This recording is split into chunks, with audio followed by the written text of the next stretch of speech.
While recording an earlier video, I noticed that a lot of stories that are told in two or three ways throughout the Gospels, or sometimes the Gospels and then Acts, which is an extension, they're told with different details so that whether you're evangelical or just mainline in your approach, we tend to pick one of the details as standing in for the story. I noticed that when one of the disciples slices off somebody's ear in the garden, I tended to remember the most interesting story, which I think is Luke, where Jesus then heals the ear. It's like, okay, that's a little better. That would explain why nobody else got arrested, too. But in other versions, it's told without that detail. In one of them, they name the disciple as Simon Peter, and in the others, it was just somebody in the group. And then I don't want me to go down this trail too far, but in Mark, there's a mysterious young man who runs away naked. Don't even really want to get into that. But that we tend to remember, oh, this is how that story went down. But then you find that it's not just a retelling among different gospel authors, but if we just stick with the second gospel written, Matthew, we can see how he tells the same story in two different ways. How people can, and these are successive chapters. It's just Matthew chapter 14 and 15. Although both chapters have a lot more going on than just this miracle, just the feeding of thousands of people. But even the details people think they remember. Oh, yeah, there was 5,000 people. You'll see that's not what it said. It was five loaves and two fish. It depends. But anyway, let's see how Matthew tells the same miracle story in different ways in chapter 14 versus chapter 15.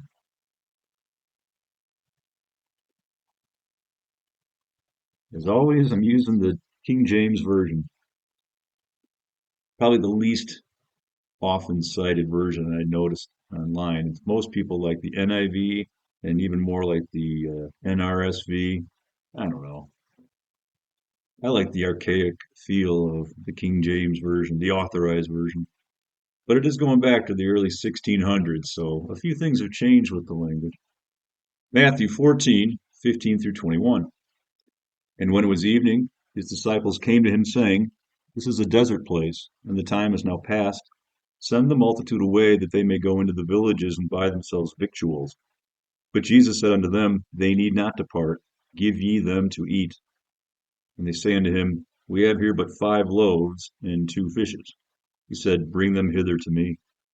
And he commanded the multitude to sit down on the grass, and took the 5 loaves and the 2 fishes, and looking up to heaven, he blessed, and brake, and gave the loaves to his disciples, and the disciples to the multitude. And they did all eat, and were filled. And they took up the fragments that remained, 12 baskets full. And they that had eaten were about 5,000 men, beside women and children. Oh. So even there are a lot of basic details we think we remember. When Jesus fed the 5,000, that's 5,000 men. I don't know what the math formula is, but I'm sure there are mathematicians who say, well, if we also talk to our friends, the anthropologists, it, or we could just say, well, most of the men were probably married. Let's say 80% were married, 5,000 men, 4,000 women, that's 9,000. And they had an average of 2 kids, those that were married. You know, it's a lot more than 5,000, clearly. But if they had 12 baskets full, that sounds like it's even more than they started out with. The details are 5 loaves and 2 fishes. Ew, didn't they kind of stink? I don't know. 5 loaves. In another episode, we show how Jesus said to the Pharisees, "Do you not remember how when Abiathar was the high priest?" But then you go look at it in First Samuel, and no, it's Ahimelech. But it was 5 loaves of bread. But they could only give them if those with David have not been with a woman for certain numbers of days. Anyway, it's hard to stay just right on track with all these references. But to try to take an evangelical approach there, even before we see how it varies, it just seems strange to me, especially the way they're going to ridicule someone like Dom Crossan, who's going to say this is a parable told about Jesus. This didn't happen any more than the prodigal son returned or left or slept with the hogs. He's getting the disciples in there to provide for the multitude. It's all symbolic. And then when they add these details, it has to be. You're saying that they fed maybe 10,000 people and then with five loaves and two fishes. Would 13 grown men be fed with five loaves and two fishes? Yeah, yeah, that's within reason, but that's not what happened here. But it's about enough food for the 12 plus Jesus, and they're saying they're feeding 5,000 men and all the women and children traveling with them. Wild. And they, even with that, they gathered 12 baskets full. Okay. But okay, we accept this as the word of God. It's inerrant. We don't know who Matthew was. It was written and passed around for so long before there was even a name, let alone verses and chapters. It's kind of a mess. But this is the same author. I guess he got this from oral tradition, but whoever then copied all these manuscripts, the scribes and the people who were making them into scrolls and then later codices. A codex is a book. But it's weird that we're now going back to scrolling on our devices. But this time, where are we? Chapter 15. And again, so much happens in these chapters in Matthew or Luke. It's unbelievable. You would think that this miracle would be enough for a chapter. No, no, these are just little parts. 7 verses in either one, right? Yeah. So again, I'm not showing you what Matthew did based on Mark. This is Matthew in the next chapter. Then Jesus called his disciples unto him and said, I have compassion on the multitude because they continue with me now 3 days and have nothing to eat. Right there, that's different. Here, the disciples have to say, hey, we got to help them out. No, don't worry. Here, Jesus, I have compassion on the multitude because they continue with me now 3 days. Well, at least 3 days, huh? And have nothing to eat. And I will not send them away fasting, lest they faint in the way. And his disciples say unto him, whence should we have so much bread in the wilderness, as to fill so great a multitude? You don't remember last chapter? And Jesus saith unto them, how many loaves have ye? And they said, 7 this time, and a few little fishes. Is that 2? It's a few. And he commanded the multitude to sit down on the ground. And he took the 7 loaves and the fishes, and gave thanks, and brake them, and gave to his disciples, and the disciples to the multitude. And they did all eat, and were filled. And they took up of the broken meat, that's bread, that was left 7 baskets full. And they that did eat were 4,000 men, beside women and children. Apologists, clean up on Matthew 14:15. Well, what really happened, and because, there's just no squaring that.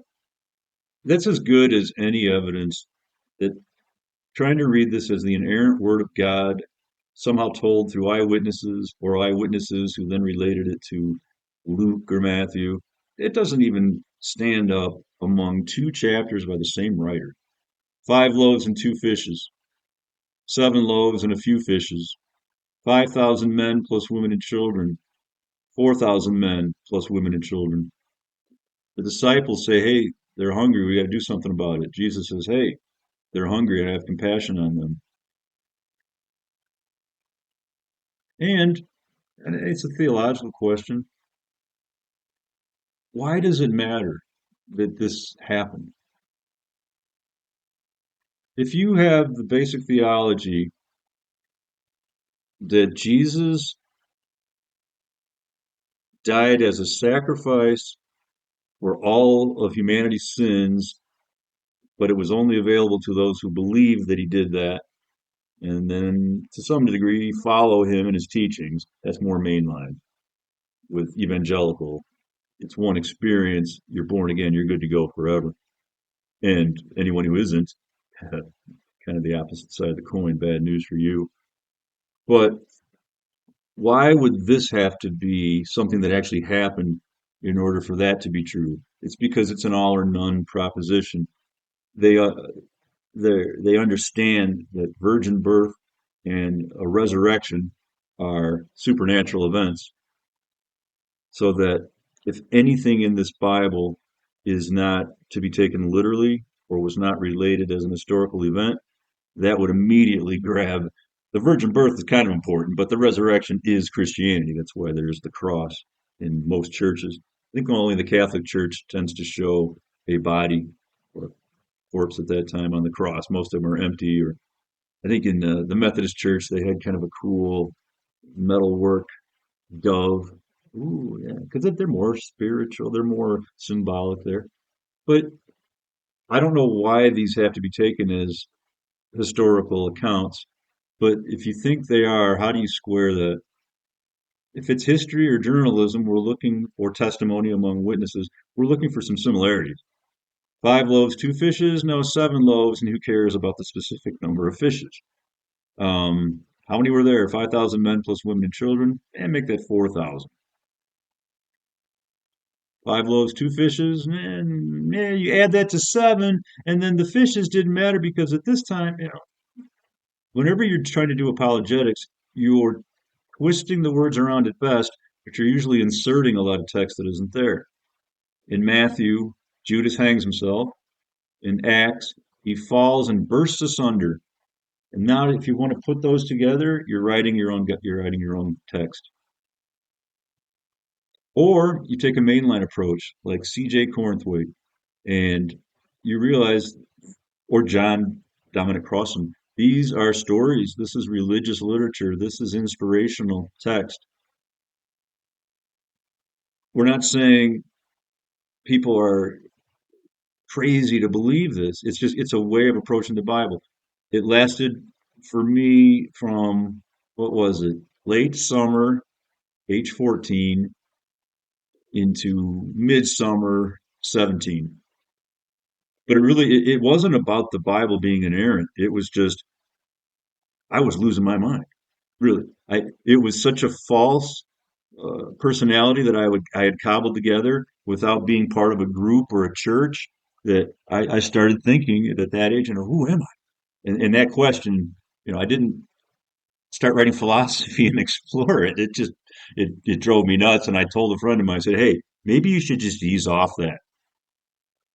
And that was actually great advice. I wish I had taken it the way you said it. Just ease off it. I'm done with it because I was immature, and that's how you get into evangelical Christianity. Your life feels broken, and so you make this one big move, and then the Bible is presented to you as being the inerrant Word of God. And when you bump into Charles Darwin, you just start saying things. Well, like God created the Earth so that there already were fossils. Oh wow, But I don't know. I don't. How did I not notice that? In my Bible reading, I read one New Testament chapter per night. So this would have been consecutive nights. I could see people who go to church and don't read the Bible that often. How would they ever notice? In fact, it would make me seem extremely nitpicky. Five loaves, two fishes, seven loaves, some fishes, 5,000 versus 4,000. Yeah, but if I'd been paying attention, and that's kind of weird. I was reading stuff that was not even assigned back then. The Catcher in the Rye, 6 weeks to word power. Uh, Going back and examining albums in depth and reading about the musicians in the 60s. It wasn't that my reading skills lacked. I just took this as the book that is inspired by God, and everything in here had to have happened. But if you put on any critical thinking glasses, you would notice, I would have noticed in consecutive nights, wait a minute, how many people were there? Five loaves and two fishes.